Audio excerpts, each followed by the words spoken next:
Good morning, everyone, and thank you for attending our webinar on WatchGuard AuthPoint. So firstly, I'd like to introduce myself. My name is Mark Domingo. I am the new product manager for WatchGuard at Soft Solutions. So I've only joined Soft Solutions just 3 months ago, so I'm still fairly new, as you can tell.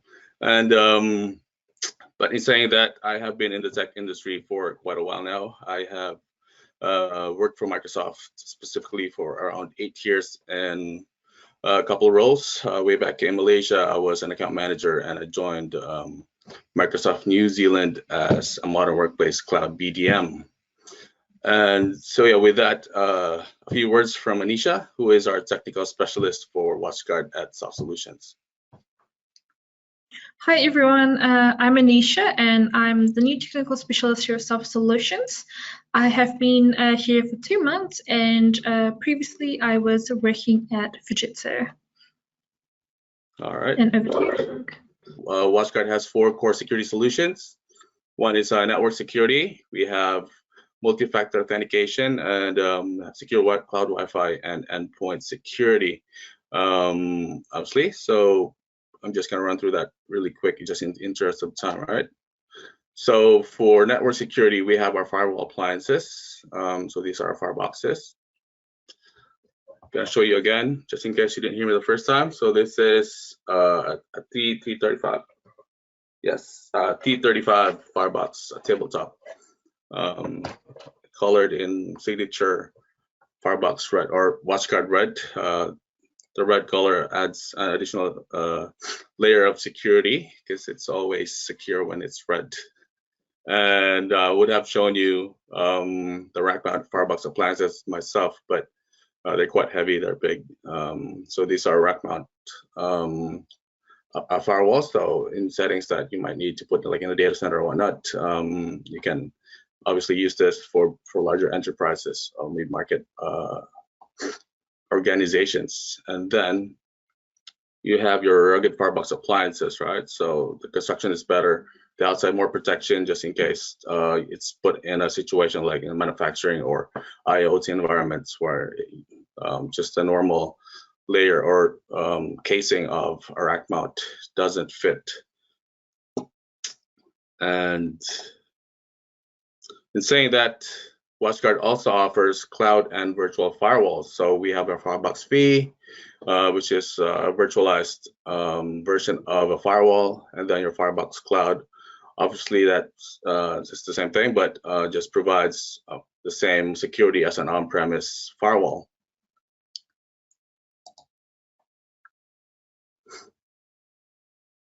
And then we have secure cloud management Wi-Fi solutions. So we have WatchGuard AP130s. These are your access points. Good thing about WatchGuard, if you are one of the partners already, you can just upload a floor plan of your organization, and then once that's uploaded, WatchGuard will then pan out and automatically give you a detailed outline on where you should position all your access points to get the maximum coverage of your Wi-Fi.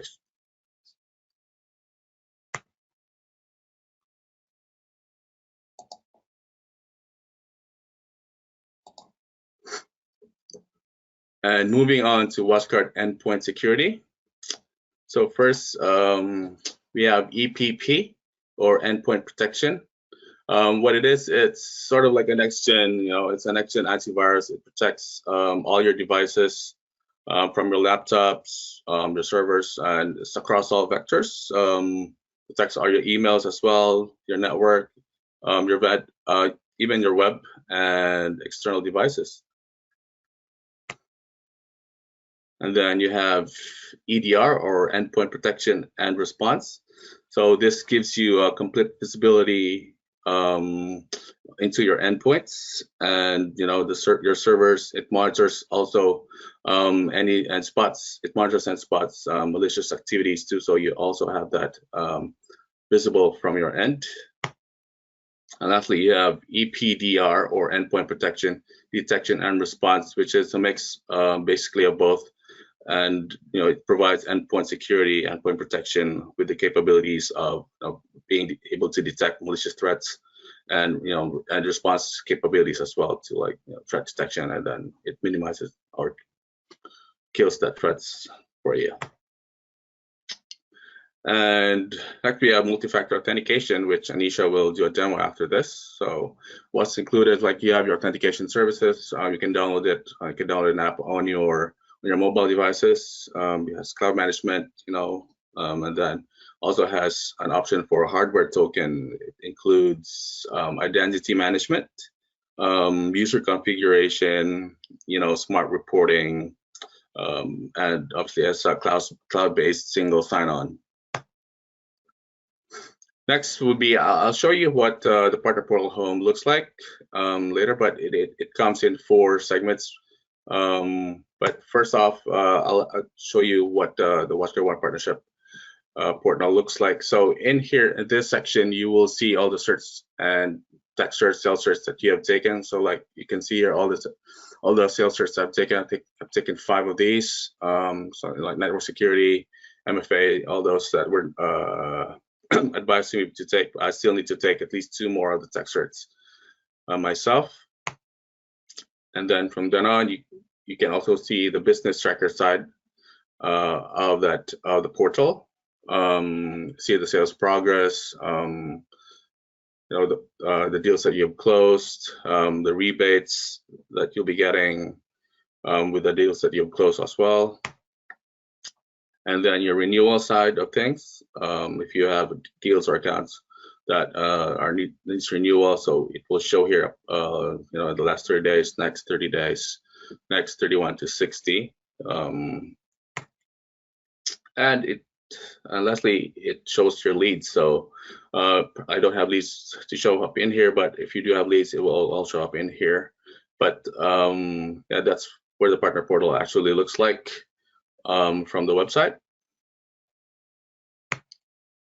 Now, it's saying that to become a WatchGuard partner, it's to become like a silver or a gold partner, you just need to take 1 sales certified engineer to take 1 certificate and 2 for gold. So it's rather, and then as you go on, you get more rebates, you get more discounts. So in saying that, it's more on carrots rather than sticks, right?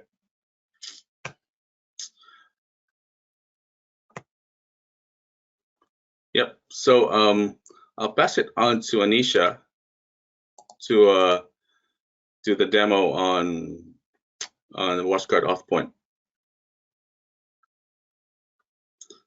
So please bear with us as she flicks through her slides.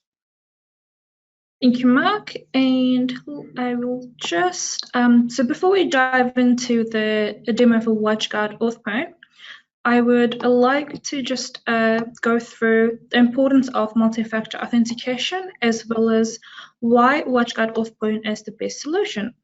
So the importance of multi-factor authentication, which is also known as MFA. So MFA protects your system from unauthorized access, and the #1 reason for unauthorized access is due to weak passwords, which was actually the cause of over 80% of hack-related breaches, which is pretty scary, right?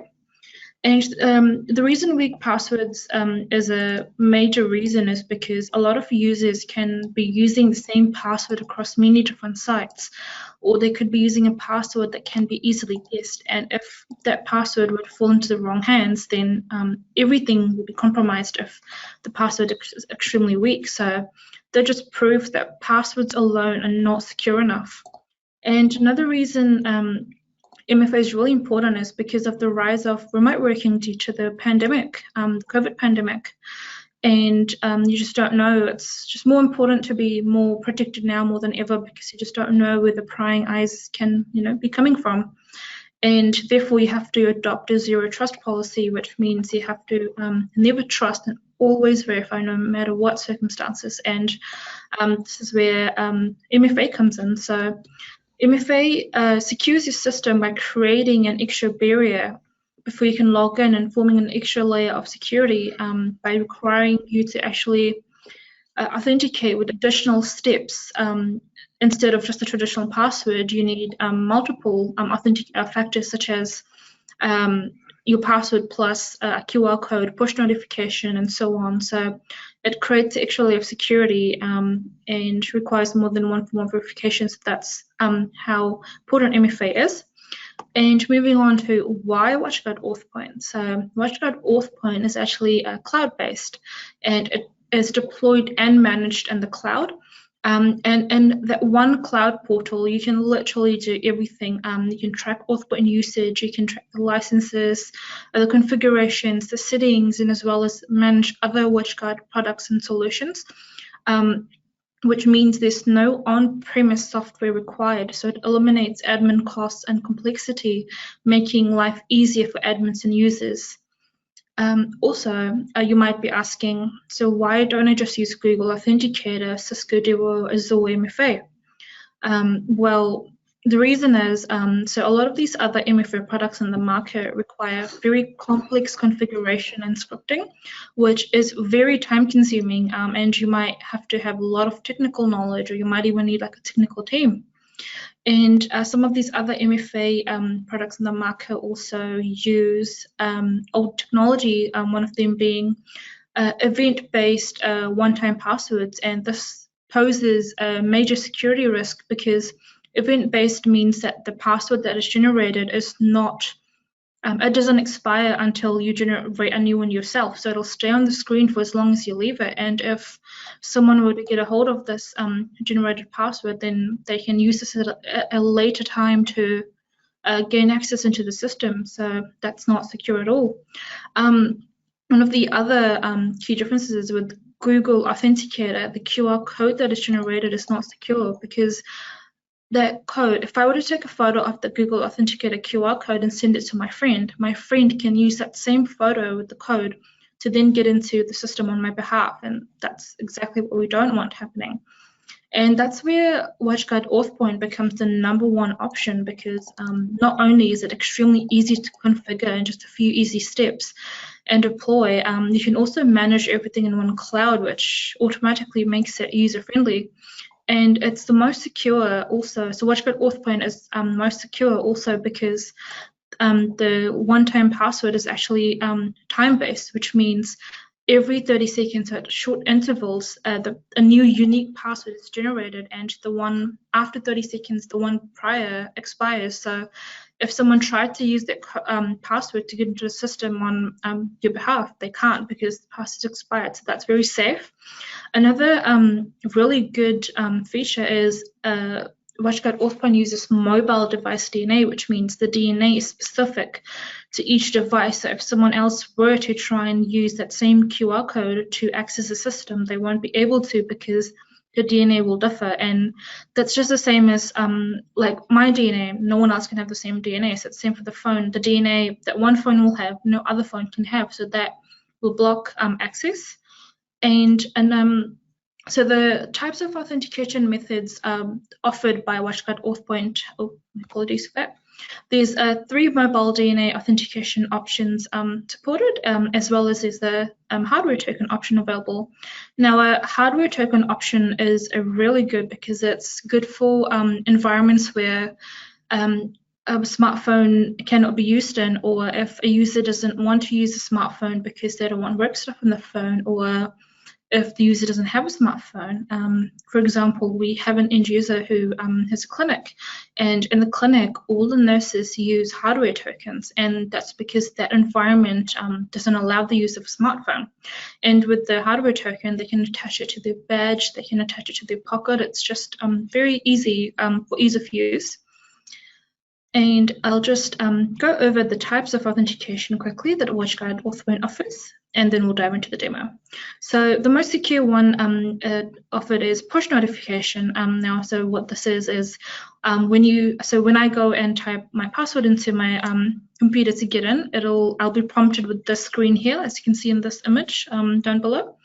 and you'll just I will just press send push, and then it'll send a notification to my phone that I'm trying to sign in, and it'll list my name, my location, the time that I'm trying to sign in, and then all I have to do is just on my phone on the app, I have to press approve if it's me, and if it's not me, then I press deny, and whoever's trying to get access won't get access, and I'll be made aware that there's someone trying to get access so I can then investigate.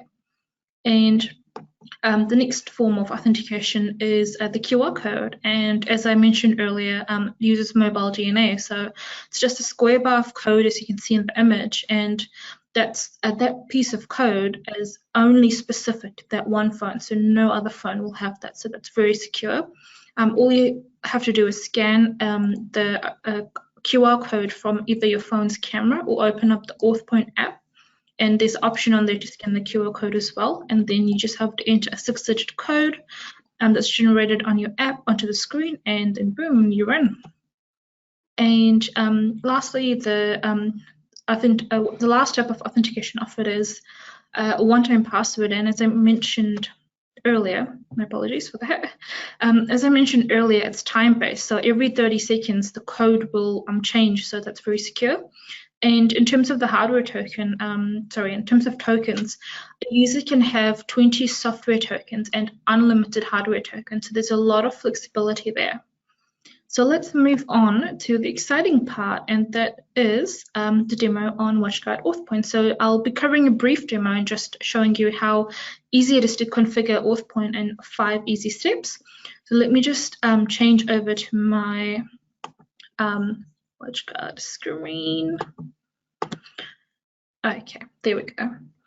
And so what we'll do is to start off with, we're starting off with the WatchGuard Cloud. So this is the cloud. Let's say that we're deploying WatchGuard AuthPoint for the first time. So what we will do is we'll start off with our, if you see this icon here, we'll see it's a subscriber icon. So just make sure we're in our subscriber account, click into there. We'll head over up here to configure, and we'll go down to AuthPoint. And so if we have a look here where it says configuration, the steps are listed in order on how we'll need to do the setup. And the steps will be covering today's resources, so 5 steps. Step 1, resources. Step 2, groups. Step 3, policy objects. We'll then do step 4, which will make authentication policy. And then we'll do step 5, which will be adding the users. So let's start. So we'll first add, go to resources. We'll add a resource, so we'll just select it from this drop-down box, and the options offered are LDAP portal, logon app, Firebox, Radius client, SAML, ADFS, RD web, RESTful API client. But what we will do today is we will do the logon app. So select logon app and just will click the plus to add resource. So we just need to name this. So I will go ahead and name it demo. And that's our logon app resource created. We'll just save that. So that was very easy. Next step, step 2, we'll make a group. So this group will then add users into as well, but I'll show you that in a moment. So in this group, we'll just have to add a name. So I'll just name it demo group. And it's really important, even though it's not required, it's optional, but by best practice, it's good to include the purpose of the group, because as your groups start growing or as you start adding more groups, it'll be good to know what each group is for so that there is no confusion. S2 demo. So we'll just do purpose of group S2 demo, and we'll save that as well. And we'll move on to step 3, which is policy objects. So it's the same thing here as well. So just wait for that to load. As you can see, we're following the same sort of interface. So just adding, and then populating and saving, which is very simple. So we'll add the policy object. Now what we'll do is we'll make this for an office login. So you have the options to do geofence, network location, or time schedule, but we'll do network location. And I will name this demo office login, as we're making it for the office. And I will just enter an IP mask of 192.168.0.30. So I'll just enter this, and we'll save this as well. And as you can see, it was successfully saved. So now what we will do is we'll move on to step 4, which is making an authentication policy. So the authentication policy we'll make is one for an office login. So we'll just go add policy. We'll name the policy. So I'll name it demo office login since it's with the office. And we can select from here for authentication options allowed and authentication options not allowed. So we'll just do authentication options because we want the office to be protected. So we'll tick all of these: password, push, QR code, OTP, all the options that can be used to authenticate into the office. And we'll add the group here as well. So we just made the demo group. We just created a demo logon app resource. We'll add that as well. We just created a network location as well. So we'll select that as well. And now I will just hit save, and that will save our policy. So now is the last step, which is step 5. So that was very quick. We're already at step 5. And that will be we'll be adding users. So let's add myself. So let's say I'm a new employee and we would like to add me into authentication so I can authenticate when I log in. So we'll need to populate it with details such as my name, so my first name, my last name, and my username, and my email address, and then we'll add me into a group. So we've just made a demo group, so I'll add myself into the demo group, and we will save. So now that's created, that's added me to the group. So now that means I can authenticate. And if we just have a look here on the side, at the moment under token, it's grey and it says pending. That's because I have not activated my account yet. So upon adding the user, what happens is, so I should have received 2 emails. So I should have received 2 emails. One email will be to create a password for the AuthPoint, and one will be to activate the app token. So I already have the app downloaded on my phone, but when we're adding users, they'll need to download the app. So I'll just wait for that second email as well. So there we go, it's just come through. So activation, I'll click start activation. And if you were to open this email on your phone, then you can just, if you have the app downloaded already, you can just click activate. And because I've opened it on my laptop, I'll have to scan this QR code. So what we'll do is I'll open my AuthPoint app. So we just go to, so that's the AuthPoint app, and I'll just click onto there. And all I need to do is click here as well. So there's a QR code option on there. And that's opened up. So I'll just scan the QR code. And it's now saying activating token. So we'll just wait for it to activate. So now we can see the screen that's popped up. It's telling you my token name. So I can rename that to whatever I want. So I'll just rename it to demo. And you can also add an image there, custom image. Sorry, I'm just so you can see it better. And I'll just go save. And that's now showing as on the bottom as demo. So that means if we go back to the cloud, and we'll just give it a moment. So there, as we see now, it says it's green, and you can see my token. So I've activated it now. So now I'm an active user, and I can authenticate. So we'll do a test. So this is what it should look like. So if I click on these 3 dots here, what we can do is we can block me. We can, if I forgot my, you can go forgot token. You can add a new token for me. You can assign a hardware token for me. So we'll click on user verification, and I'll just show you what it looks like when you get the notification on your phone to authenticate when you first log in. So I'll do send push, and so it's come through here, and it's asking me to approve or deny. So because it is me, I'll approve, but if it wasn't me, I would deny. So I just pressed verify, and that should have let me into the system. So that's how easy it is to configure WatchGuard AuthPoint in just 5 easy steps. And there's a lot more things you can do in the portal as well. So if you'd like an in-depth demo, or if you'd like a demo on any of the other WatchGuard solutions and products, please do reach out to us and we'll be very happy to organize this for you. Thank you for watching the demo, and let's pass it back to Mark.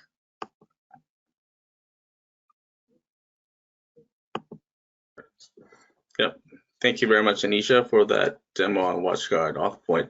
So just saying that soon WatchGuard will be releasing the AuthPoint Total Identity Security. This is a bundle of 3 products in one solution. Obviously, you will have your AuthPoint, and then you have a corporate password manager, and you also have dark web monitoring, right? So please watch this space.